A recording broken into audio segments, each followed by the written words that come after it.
Hi Nursery. Our story for today is a book called One Snowy Night. Look at the picture. Just like it was snowing yesterday. Wonder if it'll snow today. Let's read the blurb on the back.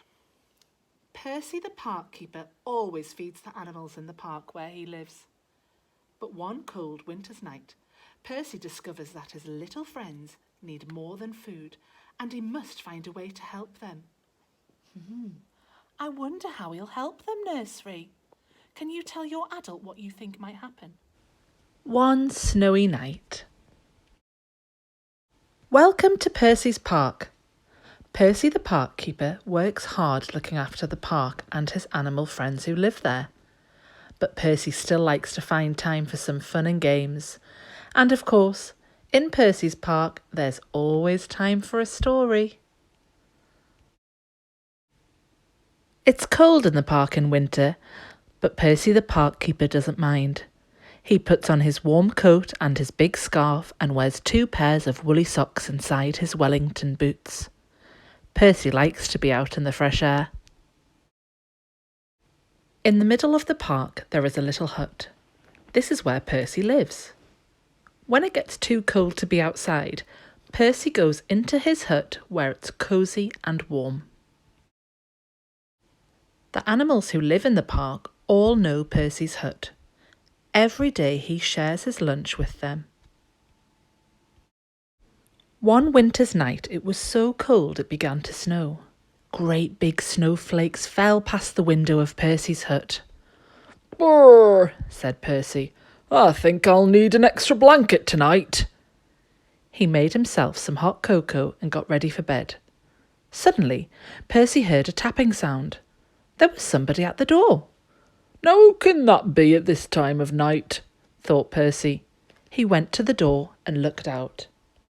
There on the step was a squirrel. It looked very cold and miserable. "I can't get to sleep, Percy," said the squirrel. "My bed is full of snow."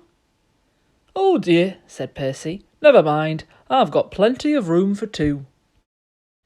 The squirrel snuggled down next to Percy and soon began to feel warm. It was the door again. "Now who can that be?" thought Percy. Standing outside were 2 shivering rabbits. "It's freezing," said one rabbit. "We're frozen," said the other. "You poor things," said Percy. "Come in and warm up." The rabbit squeezed into the bed next to Percy and the squirrel. There wasn't much room. "Could you face the other way?" Percy asked the squirrel. "Your tail is tickling my nose." "Oh dear," said Percy. "Now there's someone else at the door." It was a fox. He looked very cold and hungry. "Can I come in too?" he asked. Percy scratched his head and thought for a minute. "Well, if you promise to behave," he said. "I promise," said the fox, and he squeezed into bed next to all the other animals. Bump! Oops! The squirrel fell out. "Who did that?" asked the squirrel crossly. "Good gracious," said Percy. "It's the door again." This time Percy had quite a surprise. There on the step was a badger, 2 ducks, a hedgehog, and a whole family of mice. They all wanted a bed for the night. Poor old Percy and poor old Percy's bed. The animals pushed and shoved and rolled around the bed, but there was just not enough room for them all.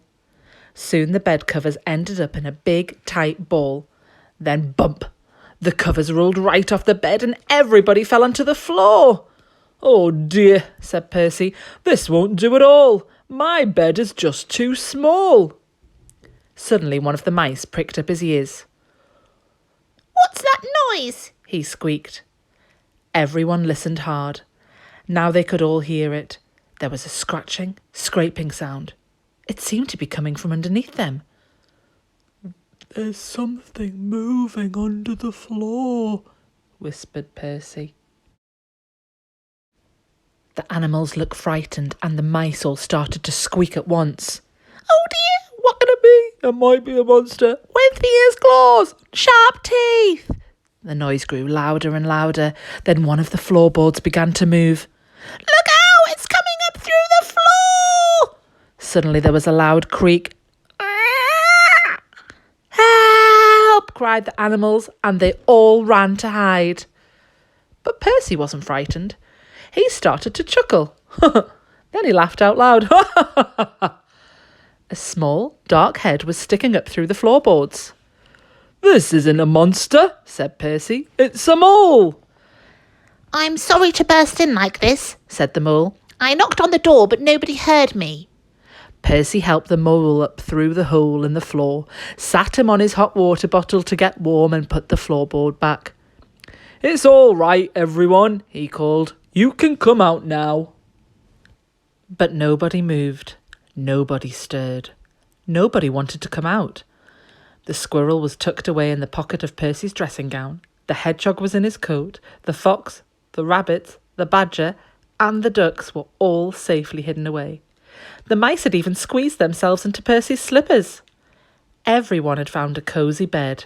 Well, I never, said Percy. Percy yawned and snuggled down in his own bed once again. That's better. Now I've got plenty of room, he said, and a little to spare for a mole.